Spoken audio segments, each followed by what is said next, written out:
Wait. Good morning all of you. Today we are going to deal with the essay Tradition and the Individual Talent by T.S. Eliot. T.S. Eliot is not an unfamiliar writer for you.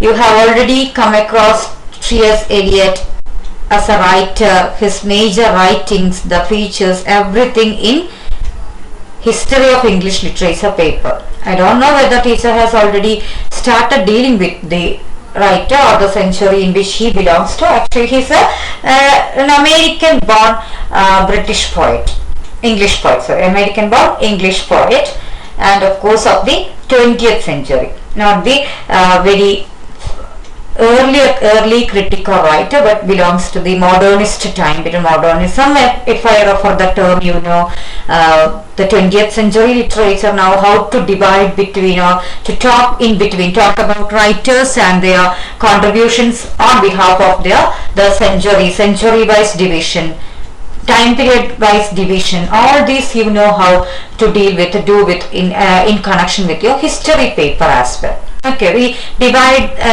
these writers according to the time period they belong to. Normally that is the way we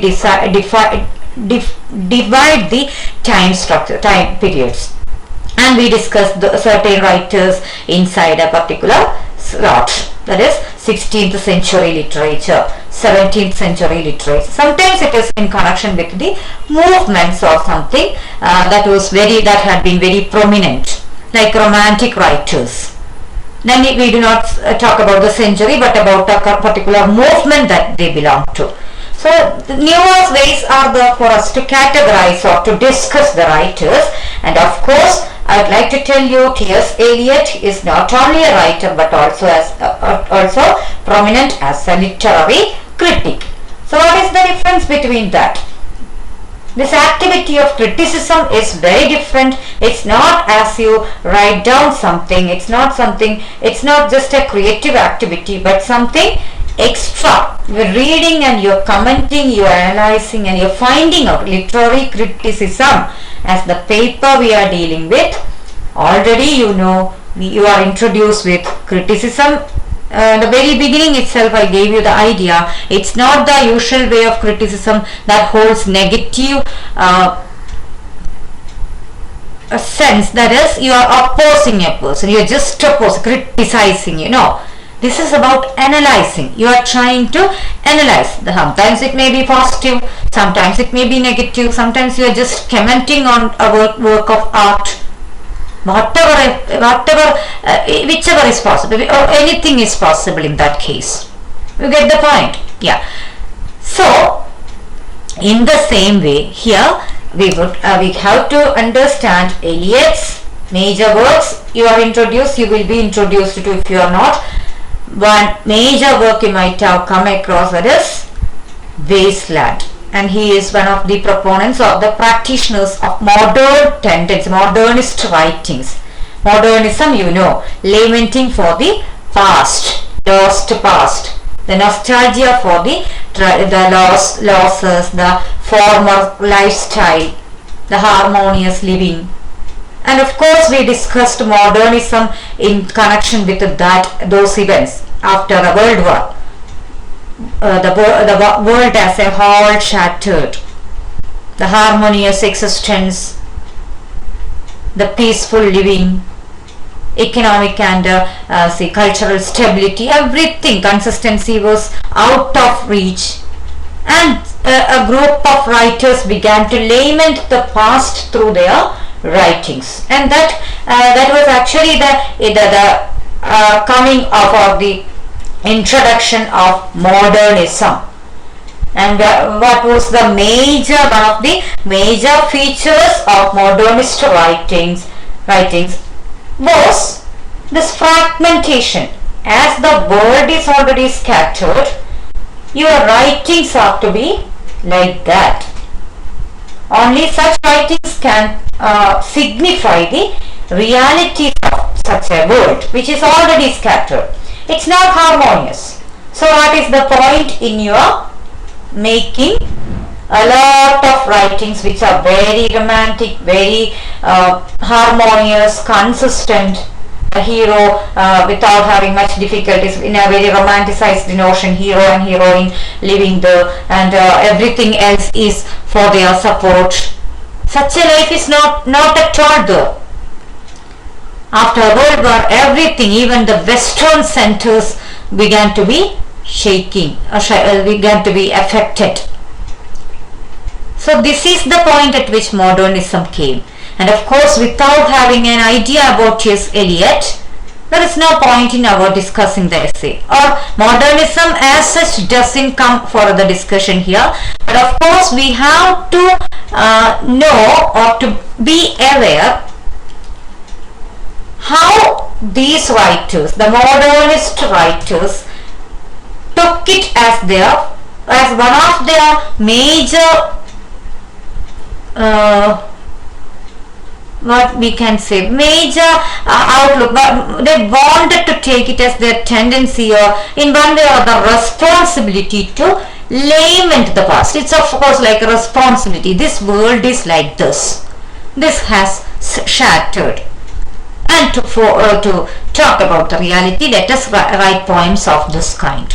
And of course, if you get the if you have been given the introduction to Wasteland, the poem is not as you read Solitary Weeper or some other even neoclassic writings, Elegy Written in a Country Churchyard.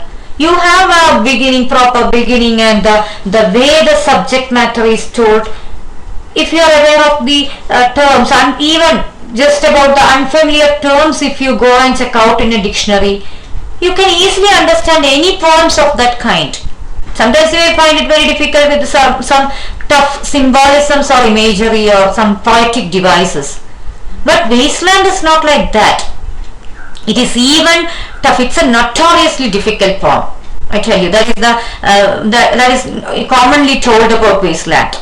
Notoriously difficult. What is that? People say that you please don't go and read. You cannot understand anything. That is the notion you have, not just upon Wasteland, but on many modernist writings. You are not really comfortable reading them as you read a very structured, the very organized kind of writing, where you have a proper beginning, middle, and end, as Aristotle talks about tragedy. And there he means every kind of work to preferably having some kind of a harmony. And we had been the canon of literature had been rich with all the such kinds of writings, like very harmonious beginning, middle, end, and you have a proper subject matter. But Wasteland, you see, or any other modern writings, there is nothing called harmony. You talk about one particular subject in the first stanza, not even in the second stanza you are leaving for some, not even in the next part you are leaving for something different. In the very first stanza or very second, within the stanza itself you can see the subject matters shifting and shifting and shifting, going different at a different planes. You are dealing with a different subject matters at one stretch, and readers are utterly confused what this person is talking. We cannot understand always. The poem is almost like a baggage where you have a lot of waste, heap of waste collected together. You cannot even you cannot identify which belongs to which what this writer is talking about. Even the narrative voice. At one point, one person is talking. Immediately, next line, another person may be talking. So this is the technique that is used by modern writers, modernist feature. It is one of the modernist features, tendencies. Okay. That is the point at which we have to discuss. Eliot as a writer, Eliot as a critic, he belongs to modernism, and his writings are, of course, show the tendency of modernism, the modernist techniques he used. And here now we have this writer as a critic introduced in his essay. He has written a lot of essays in he contributed a lot much to literary criticism, not just one essay, tradition and individual talent, but we have this as the prescribed portion. Okay, and now definitely I would like you to look at the title. Just wait. Now we are beginning the essay, the tradition, tradition and the individual talent by T.S. Eliot. Okay. Please note down the title, tradition. First term is tradition and the second term is individual talent together. It's not individual talent later, no, individual talent together. As a phrase, you see there as a phrase. Okay. Tradition is a single term, tradition, and the second part is individual talent. Okay, and then of course these two terms itself tell the whole about the essay. That is the first thing you have to note down, tradition, individual talent. And before moving to the essay, I would like you to think about one particular question that I'm going to ask you. You go and watch a movie. Say, let it be X. You watch a movie X. And one of your friends asks you, how was the movie? And you get him the review. Oh, it is just like the movie Y, which we watched 2 years before. And Y tells, the friend says that movie was already some kind of a reflection of the movie Z. That is already very famous and was running in the theaters for some 5 or 6 years back. Of course, in our own language, in our own Malayalam also, we have a lot of instances of this kind. What have I told you just now? It is sometimes, at least when we go and watch a movie, of course movie or writings, whatever it may be, all these are art forms. There is no confusion or doubt in that. I hope it's clear for you. Okay. So this is again a tendency on our part to talk about any writing or any movie, any of our art form, to have some resemblance with the other works and trying to deny some individual or unique feature in it. We are always in search of something new. We cannot afford the reflections or resemblances. We say that, then at least if we, even the songs, if we see some resemblances, oh, that is already there in that movie. That is how you are in search of plagiarism as well. Acknowledge the cases, that's fine. If you have a remake of the movie in different languages, that is not the case I'm talking about. But always there is some problem when you see something which is already there, which is already portrayed, already introduced in other art forms. You never appreciate that. And of course these two terms are in the very beginning itself can be connected with the notion of this feature. That is, you are in search of something unique, and when you do not find it there, you do not appreciate the work of art. Eliot, in the beginning itself, tells that tradition as a term was never used in connection with the art. Specifically, you please note down, in connection with the art, never in terms of appreciation but of censor. Tradition as a term for Eliot, or Eliot says, is a term of censoring. Censoring means you are not approving that, or you are setting it for review. That means you are not immediately appreciating or enjoying that. The reason is this. What is the reason? You want something new, only unique thing which is never introduced, never you came across whenever you go for reading a work of art. And when you do not find it there, when you draw immediate connection with the former earlier works, you start criticizing the work, telling that, oh, it's not something new, it's already a replica or resembling, copying of the other works, and you try to find out different works of that kind.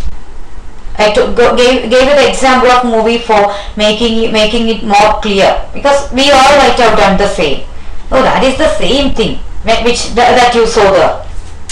This is the way we make, and what is the reason? We expect something individual, very individual. This writer a new writer has come with his or her creative work, and they claim it to be their own, and then you draw connection for the work with the other former writings, so that you are very critical. You become very irritated, and you say that, oh, it's not at all something individual. It is. And again, this tradition as a term, why Eliot specifically mentions or specifically says this tradition as a term is a matter of censor in connection with the work of art, in the appreciation of the works of artists. Tradition is not always a term of censor. Very traditional. Wow, traditional. We use the term. It's not always a negative term. No. Traditional sari, traditional food, traditional celebrations, rituals. These things are not always seen by people as very bad or disapproving. But in the context of art, appreciation of art, if you come across this traditional belonging or traditional connections with the new works hold a lot of connection with the former writings, then you are liable to be criticized, because readers expect what you call some individual features. They want some individual new, very individual themes, subject matters, all those. But you always cannot claim that the whole of my writing is unique as my fingerprint. Of course, the number of people, the number of human beings from the beginning of the human race to till date, the child which has just born at the moment of my speaking to you, none of them have possessed the same fingerprint. Something very unique to say, very miraculous it is. Right? But you cannot always claim that kind of an individuality, uniqueness in the case of a literary work. But we people at a very surface level have a tendency to expect that or claim that as part of the appreciation. Otherwise you will not appreciate. Otherwise you say that this person is just copying down from here and there. And you have different programs, even for the television programs or the visual representations, you have specific television episodes that try to draw these features. That is, this movie, actually they make it as a slide and they present the plagiarized version and the other version here, and they make it as a collage and present it before the audience. Sometimes even very recently also we have instances, and sometimes it is with the lyrics of the song, sometimes it is even with the picturization. Everywhere you can see this tendency. Sometimes you can see this tendency, especially in movies, but in art also we have this tendency to appreciate the work of art only if you find something very individual and unique. Otherwise, you say that this is very tradition. You are trying, you are sticking on to the former writers. You are depending on the predecessors, and you are producing it as your own, and that is you cannot appreciate. So this is the first idea of tradition and individual tie, and the first part of the essay. You please see the, just wait. Yeah. In English writing,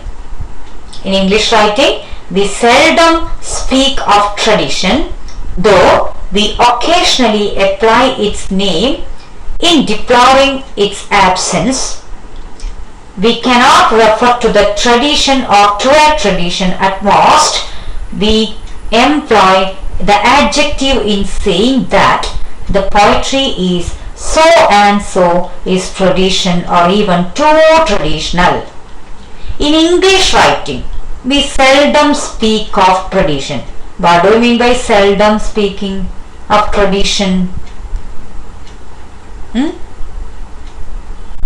Seldom. That means rarely. We seldom speak of tradition, not usually. We do not speak of tradition.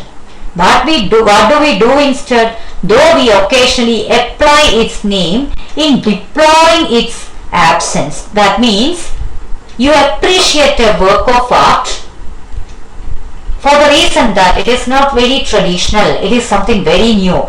That means, of course, you do not want traditional belonging or traditional features. It's not traditional features, but the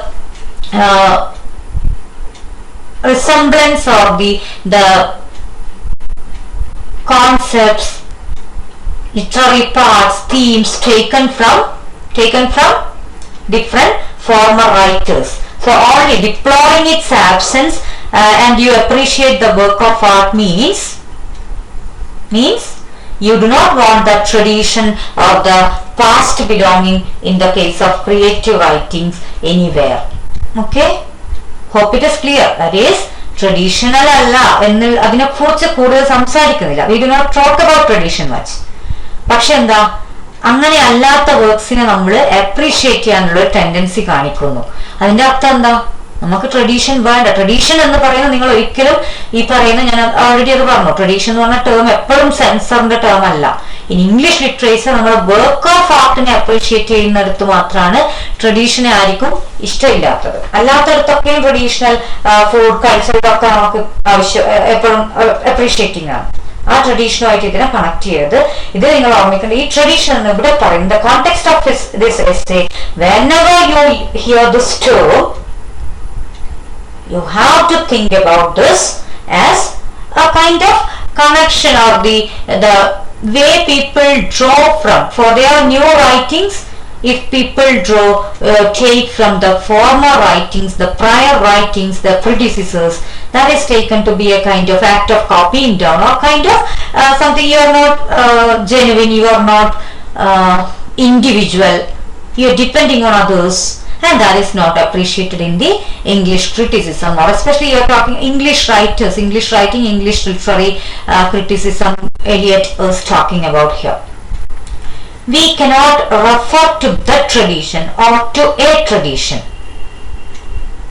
It's not about, this is not the tradition of neoclassicism, the tradition of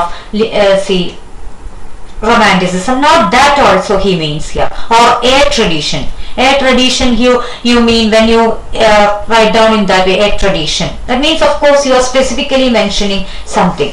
No, this is commonly about some features. This is about a tendency of the writers to go back to their predecessors and taking from them a lot of already written or already discussed subject matters and presenting it in their own language as if they are the creators.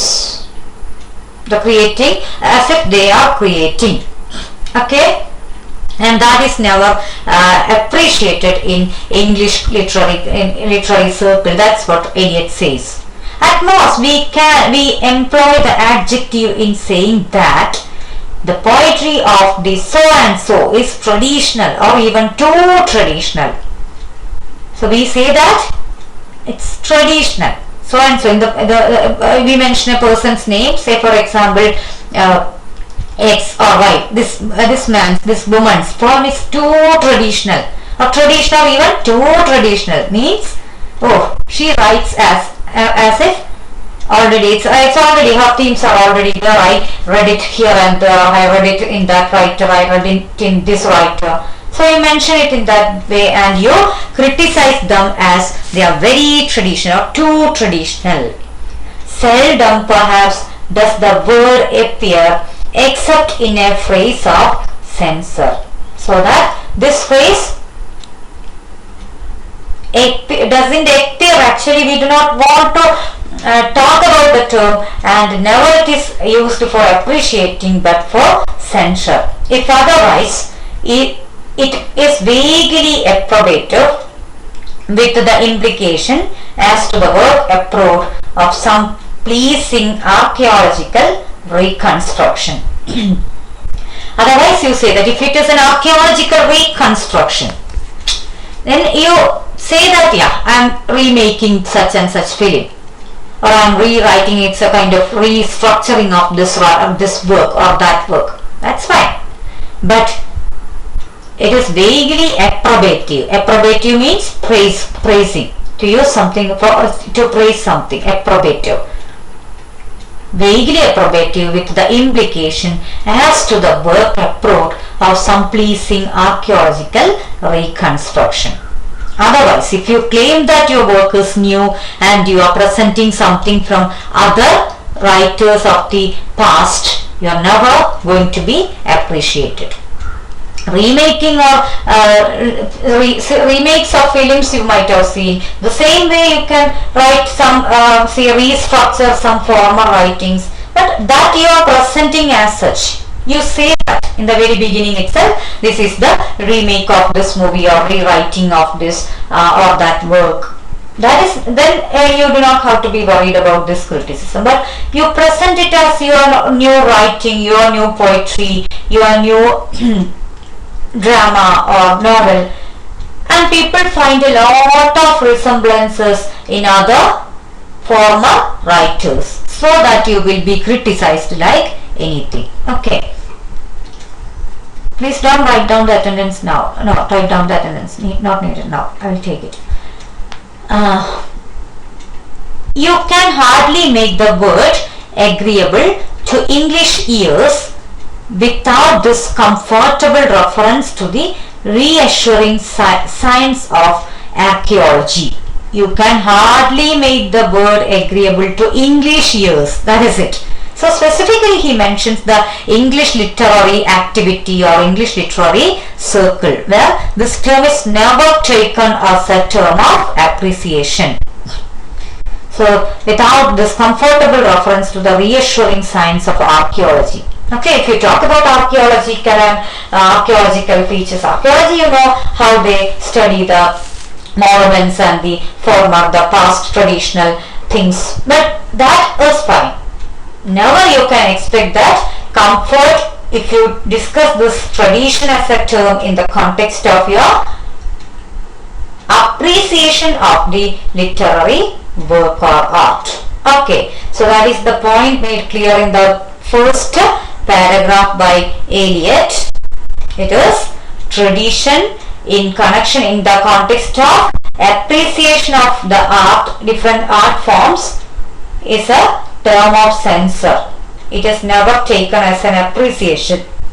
It's almost like a blame that is upon the writers, new writers, that you resemble the former writers, your works resemble a lot in with the other writers, other writings. So this is the way you are under the threat of criticism if you are not presenting something new which is not discussed by anyone. Of course, we have a tendency to appreciate something new, something very new. You never came across that anywhere. This is a tendency. Of course, we do not want every writer to talk about the same subject, same kind of incidents. But this is something very crucial when Eliot talks about this. The reason is, you are always the new writers are always under the pressure of something, so pressure of finding out something new as well as avoiding the resemblances. Sometimes it comes, see, human beings, everyone is. Otherwise, we have to stop producing literature, stop creating, all the creative arts. Because from the beginning of the century, from the time period to this time, we cannot always find out topics which are never discussed by any writers. That is a literal impossibility.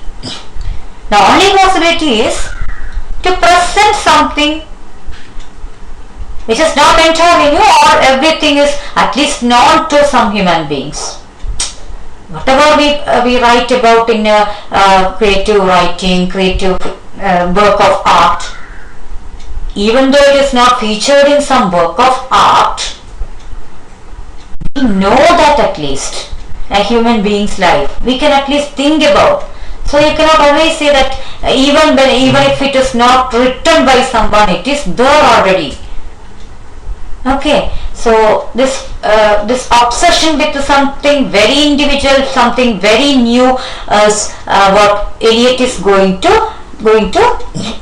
get a very different take on. He is going to take a very different take on this particular subject matter. Okay, fine. So that's all. That's the first paragraph of the essay. Here the second paragraph of the essay. Certainly the word is not likely to appear in our appreciation of living or dead writers. Of course, that is what is told here, already introduced. Certainly the word is not likely to appear in our appreciations of living or dead writers. Even the dead writers also are not free of this criticism. In the 17th century, if a writer comes with a writing, of course the readers or the critics of the time used it to criticize them if they could draw some elements from the 16th century, 12th century or 10th century. This writer has copied from here or there. And this tendency had been there as part of the literary activity throughout. Every nation, every race has not only its own creative but its own critical turn of mind. That is another thing. Of course, that is why you have English criticism, French criticism, American literary criticism. There are tendencies, even the movements, even same movement, when you have its offshoot in other countries, some features are different, some elementary basic differences you can note down. As you do not have this new historicism and cultural materialism as a term, I will introduce you after this session. I mean, after our finishing of the prescribed lessons, of course, that is really needed. You will understand. These two movements are, of course, basically they are the same. But one belongs to Britain and the other belongs to America. British cultural materialism and American new historicism. That is what we see. And of course, we can see some very prominent or very important differences between these two. Of course, the national tendencies affect the movements or the literary activities in different places. Okay, so here he says every nation, every race has not only its own creative but its own critical turn of mind. This paragraph actually Eliot is going to talk about the importance of literary criticism. It's not actually in connection with the points which we have been discussing or the real point of the essay, but in general he is giving a general idea about the importance of literary criticism. Okay, so actually the limitations of critical habits in general we will get here, but he says it's on critical turn of mind and is even more oblivious of the shortcomings and limitations of its critical habits than of those of its creative genius. He says that even at the 20th century he is talking our literary criticism, the canon of our criticism is not that active. He feels that we have to be more critical. That is, every work of art, there should be schools of criticism more than this. We have the limitations of critical habits in the country. And of course, he will draw this tradition and individual talent, and he will show the real limitations of our thinking when he discusses more about these two concepts in the coming sessions. We know or think we know from the enormous mass of critical writing that has appeared in the French language. So I told you English criticism, French criticism, distinctions are made and are there. Okay. French language, the critical method or habit of the French, we only conclude. We are such unconscious people. Who are these we he means by the British, the English critics. Okay, French and English differences are there. We are such unconscious people that the French are more critical than we. And sometimes even plume ourselves a little with the fact as if the French were the less spontaneous. He says that, okay, critical activities are more in one country. We are very creative, so that we do not have time to talk about this criticism or to make a lot of criticism. So we are very busy. We people, we please note down, we here he means British, the English critics, English people. They are far busy producing something creative, some writings, artworks, and they do not have time to spend on this criticism and all. So French people, they are less spontaneous. They are not very creative. That's why they are spending time on criticism. We are like that. We think that we are like this and they are like that. So this is really good that we create a lot of works, artworks, art forms. That's what is the way we think about us. Perhaps they are, but we might remind ourselves that criticism is as inevitable as breathing. Okay, they may be like that. French may be like that.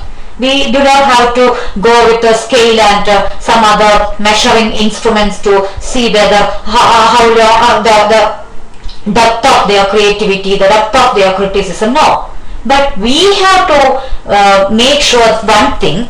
We have to make sure one thing, that is, you take time, you spend time to create works, but fine, you have to take in mind one very important point. Criticism is as inevitable as breathing. You read a work of art and you just close down that and go for sleeping or walking or eating, whatever it may be. Your brain is not working. Your literary activity is over there. Where does criticism begin? The moment you begin to think about some analytic points, some features, you think about the characters, you think about the theme, subject matter, think in a different way, think in a common way, whatever you are, every time you are making a critical activity. So that is as inevitable as breathing. Even the minute comment you make upon a work of art, even if it is a film, that is a kind of critical activity. And you choose not to do that for the sake of saving your time for new literary writings, only to create something new. But here, there is no time you are spending for literary criticism. You fail yourself. That's what Eliot says.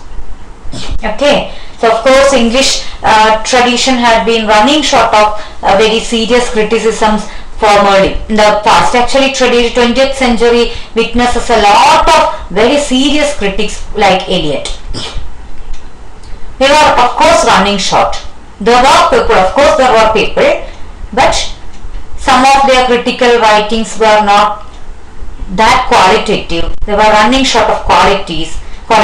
So this is the way Eliot makes it clear in general that you people, this is just your claim that literary creative activity only is necessary. The other part is just as like optional. No, it's as inevitable as breathing.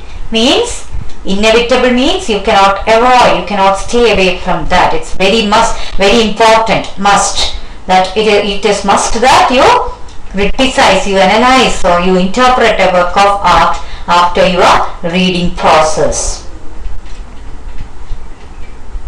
And that we should be none the worse for articulating what passes in our minds when we read a book and feel an emotion about it, or criticizing our own minds in their work of criticism. Another point. So whenever we read a book, it's at least passing comments in our own minds. You are just reflecting on the work you have read, or the film that you have watched, the drama you have gone and watched. So this is the way you can add to criticism, the canon of criticism. Otherwise you are just staying adamant that no, I don't have time to think about or talk about a work of art which is already read and closed. No. Then you are doing like it's a mechanical act of reading and it ends there. And feel an emotion about it for criticizing our own minds in their work of criticism. At least you can at least criticize our own mind.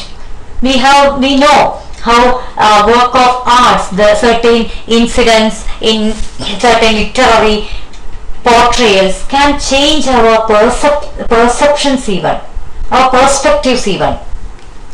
Just think about your reading School for Sympathy. We have a very different theme introduced there. It's completely about empathy, empathizing with others. And out of 60 students who are reading the short story, 60 of you may not feel that we should be very empathetic towards everyone. Tomorrow onwards we are going to help everyone who is finding it difficult with their some other difficulties, those who are not that capable like us. No, 60 of you cannot be expected to do that.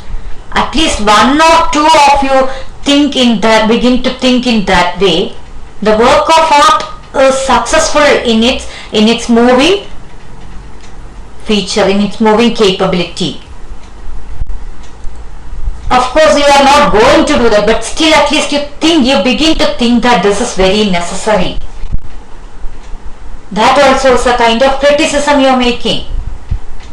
Very positive criticism you are making on that short story. You all are familiar with the particular lesson, and that's why I gave you that as the example. School for Sympathy, where students are learning to they are given the lesson to empathize in a very practical manner, right? Those who have vision tie their eyes and all day it's blind day for them, so that they at least realize, they know how the people without vision, the power of eyesight, will feel like blind, and many other ways in which these kids are taught the real difficulties of those people and how they are promoted to help each other, one another.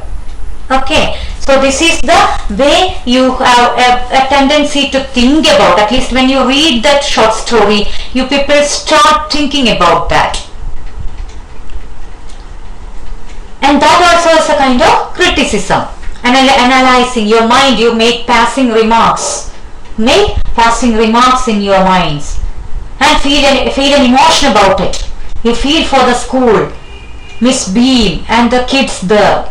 They are helping, the moments they help and the way they help each other, the way they support each other. You have a feeling, emotion about that.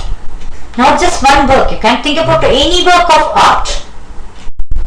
Okay. and for criticizing in our minds in their work of criticism. One of the facts that might come to light in this process is our tendency to insist, when we praise a poet, upon those aspects of his work in which he least resembles anyone else. That is the main part of the argument. But we have this tendency. We leave all these subjective, thematic matters, and we always have a tendency to be in search of those aspects of the work in which the writer least resembles anyone else. That is the first idea that I introduced to you in connection with the tradition. There is nothing new in that. Yeah, this is something very new. Never we have come across that in any of the movies or any of the writings. So that new, something new, you are in search of something new, nothing else you want.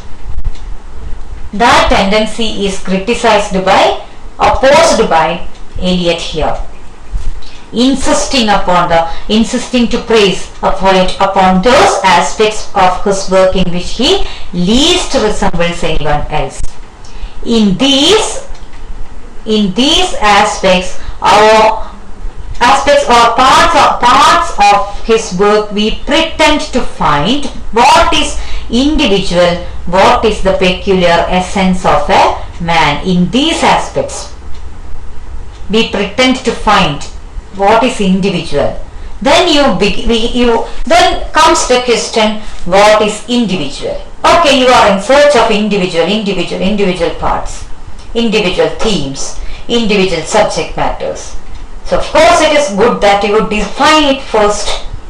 Okay, and Eliot of course takes us to that discussion or plane of that concept. What is the particular essence of a man? You individual, you mean you have a particular essence, only a peculiar feature in you, which is very unique. No one else possesses it. In an artwork, while writing, creating, can you ever always transfer that uniqueness? Of course, every individual is unique. There is no doubt about that. Identical twins even. You cannot always claim that. They may be resembling, then we may not be able to identify, distinguish between them, but still, of course, at some point they differ. Okay, maybe in their nature, maybe in their way of talking, way of walking, way of speaking. Anywhere, sometimes, at least at some point, we can see everyone to be very unique and individual. But what about the take on this individuality, this uniqueness, or the extent to which we can expect that on the part of a writer when you talk about this individuality in terms of the writing or the creative process? Can you always assure that I am an individual, I have my own peculiar features, so everyone else is different from me. So whenever I write something, whenever I speak about a subject matter, no one else has written it, or no one else is going to think about that, or no one else is going to have the same sentences, same way of writing. Is it possible for us to claim? That is the question Eliot makes here, or introduces us to think for. We dwell, D-W-E-L-L, dwell. What do I mean by dwelling? You stay. Dwelling means stay. Okay? We dwell with the satisfaction upon the poet's difference from his predecessors, especially his immediate predecessors. We endeavor to find something that can be isolated in order to be enjoyed. See the satisfaction only upon the difference from the predecessors. Predecessors means the former writers, not just the familial connection. Okay, especially his immediate predecessors, especially 18th century writer, 17th century writers, the immediate predecessors. An example I told you, that's all. We endeavor to find something that can be isolated in order to be enjoyed. War is something to be isolated in order to be enjoyed, not where it was taught in the past, and you appreciate, you have the tendency to appreciate. Whereas if we approach a point without this prejudice, we shall often find that not only the best, but the most individual parts of his work may be those in which the dead poets, his ancestors, assert their immortality more vigorously. We will talk about that in the next session, as you have other class. Fine, we'll stop here.